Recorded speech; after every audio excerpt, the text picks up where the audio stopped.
Okay guys, I'm back again. I just took the car to get some air.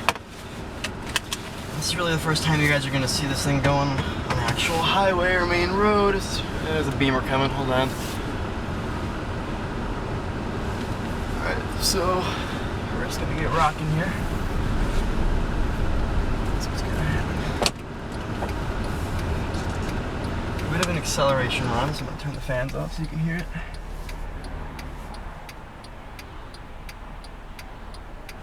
Traffic. I'm never gonna get out of here.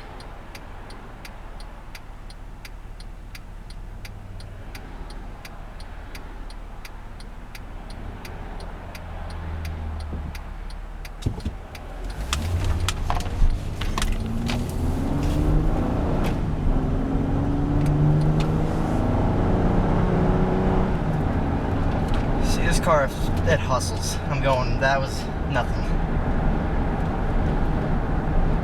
First it is snowing, so we're gonna go back. So the hell kind of English sentence was that? I just said we gotta go back, gotta go home before it starts snowing again, which I've already missed out on that. As you can see, this is Long Island. This is 347. If you live on the North Shore, you know what this is. Pretty much, this is how it is. Really, no lane moves. For the most part.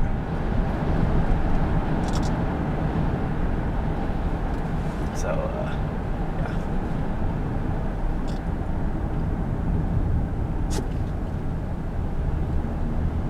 Got a red light coming up. This is gonna be a long drive. I don't know if I have enough memory space.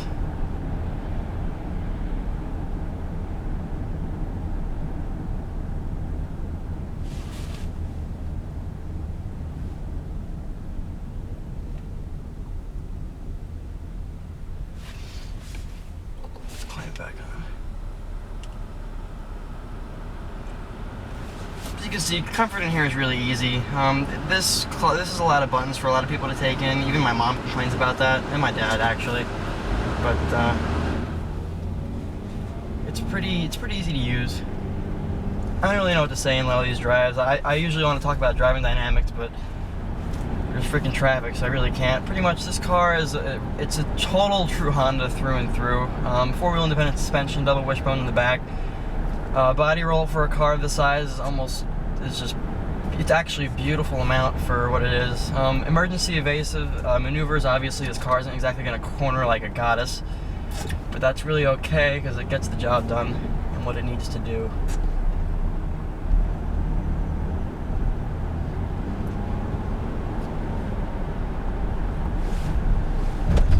Guy there, I'm just trying to get around this truck.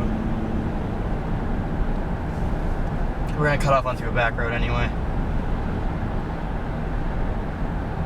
Ugh.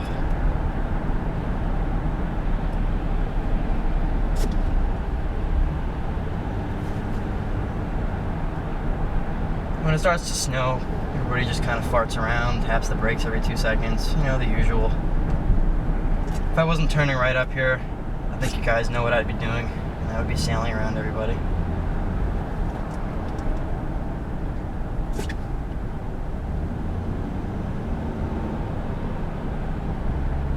This is terrible.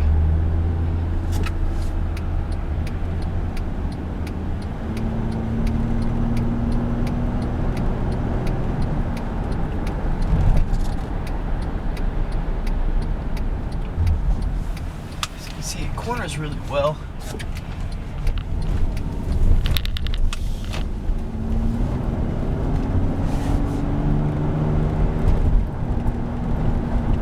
Right up to 40.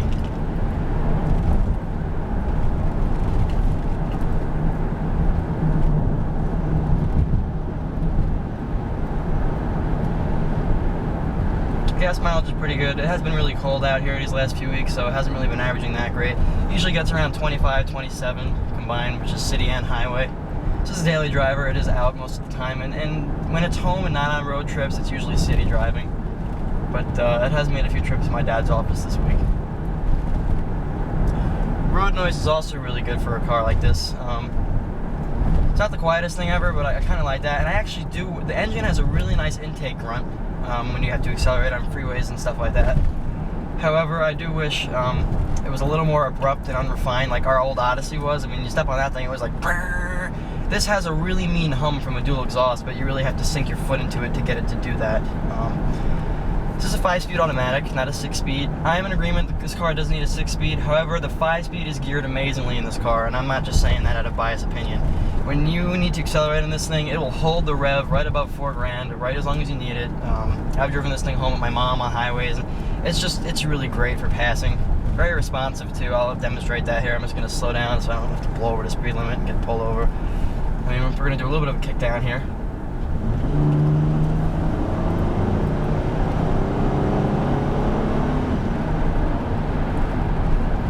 It's like nothing. It responds beautifully to inputs. Throttle response off the line isn't exactly the best thing in the world, but this is a different class of car. But when you're rolling and you gotta go, she'll go. I mean, this car is absolute pleasure to drive. I never get tired of it. I love the commanding view of the road. I love the fact that body roll, it doesn't handle like a piece of shit. I just love driving this car, and that's really all there is to say. The glass is acoustically laminated for 2012, which makes road noise a lot less. In this car, even though it's not the most powerful thing in the class, 250 horsepower, 253 pound-feet of torque, it can clear out of its own way so well due to the engineering at hand and the fact that this is a very light car compared to the other ones.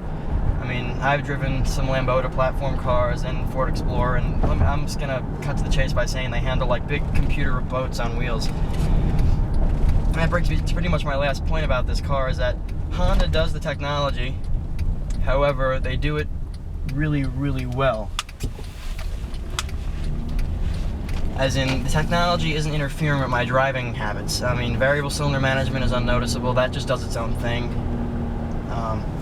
All this navigation, infotainment stuff here is all completely independent. There's no bullshit here. And that's something that, as a car enthusiast, I can really appreciate about this car, even though it's not the newest thing in the world. Honda does need to update it, but I have a really good feeling, and we all know that when they update it, they're going to soften it just like they did to the new MDX. And I personally, I'm not a fan of that. I love the styling, I love the fact this car is rugged, I love its off-road capabilities and its towing. I mean, I think they built the perfect family crossover. Just going to shut up and do some driving now. Stereo is also really good. It's a 7-speaker sound system with subwoofer. Absolutely thumps. I mean, I can't imagine what the one in the Touring sounds like, if this is how good the bass one is.